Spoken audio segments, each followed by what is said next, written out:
So, have you ever wondered what makes a logical argument absolutely 100% perfect? I mean, not just convincing, but structurally flawless. Kind of like a perfectly engineered skyscraper that you know for a fact will never fall down. Well, today, we're looking at the actual blueprint for those unshakable proofs. It's a bit of a mind bender of a question, right? How do you check your work when your work is checking other work? You can't just kind of eyeball it and go, yeah, that looks about right. You need something way more fundamental. And that right there is the key idea for this whole explainer. Think of a proof not just as some abstract argument, but as a building. And for that building to be completely sound, every single beam, every joint, every little connection has to follow a super rigorous architectural plan. Okay, so let's get into it. This isn't some brand new idea. The blueprint we're going to be talking about was actually designed almost a century ago by a brilliant logician who completely changed the game. Yep, way back in the 1930s, a guy named Gerhard Gentzen introduced a system that let logicians build proofs with absolute crystal clarity. So instead of making these big, intuitive leaps of faith in an argument, his whole method was about small, verifiable, step-by-step constructions. He called it sequent calculus. And the real magic here is in those words explicit and verifiable. See, every single move you make while building your proof is governed by a precise rule. It's just like an architect following the city's building codes. No guesswork allowed. And the core building block of this whole system is something called a sequent. Now, I know it looks a little intimidating with the Greek letters and all, but it's actually incredibly simple. You've got two parts. On the left, that gamma symbol, that's just all the stuff we're assuming is true, our givens. On the right, you have delta. Those are our potential conclusions. And that little arrow in the middle is the bridge.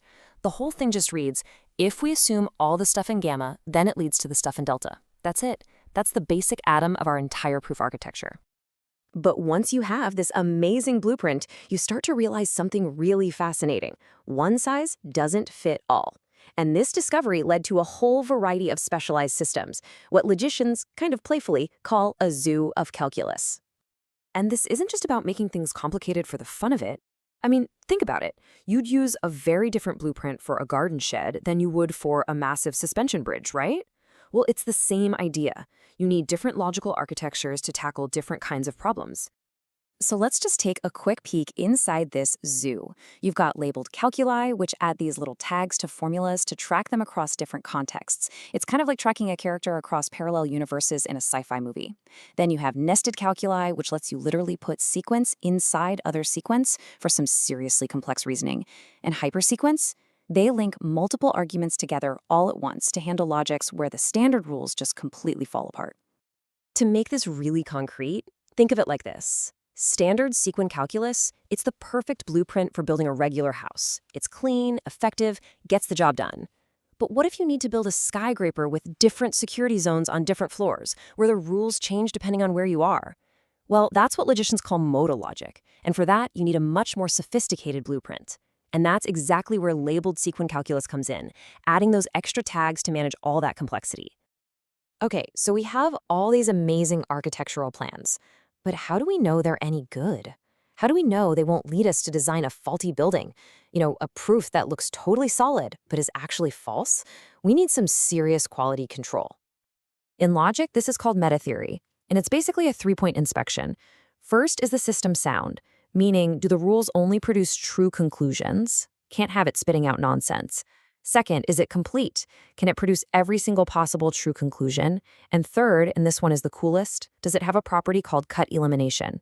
This last one really speaks to the elegance and the efficiency of the proof itself. Gentzen himself actually called this his Hauptsatz, which is German for main theorem. And it is the absolute cornerstone of proof theory. It's a property that guarantees the purity and really the beauty of a proof. So what is it? Well, think of it this way.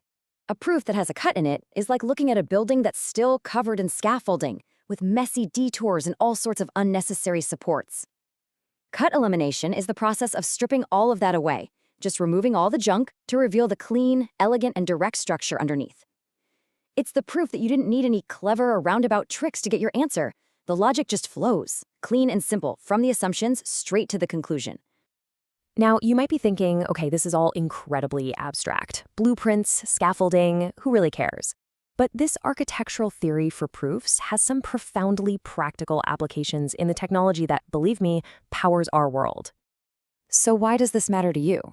Well, these formal systems are being used today in program synthesis, which is helping AI generate computer code that is provably correct from the get-go. They're at the very heart of AI reasoning systems. And maybe most critically, they're used to verify security protocols, making sure the digital locks that protect your financial data, your personal info, are built on a foundation that is mathematically, unshakably secure. So, at the end of the day, this decades-old quest for the perfect proof, it's not just some dusty academic exercise. It is the very bedrock that allows us to trust the most critical software we all rely on every single day. And that leaves us with one final, kind of a deep thought.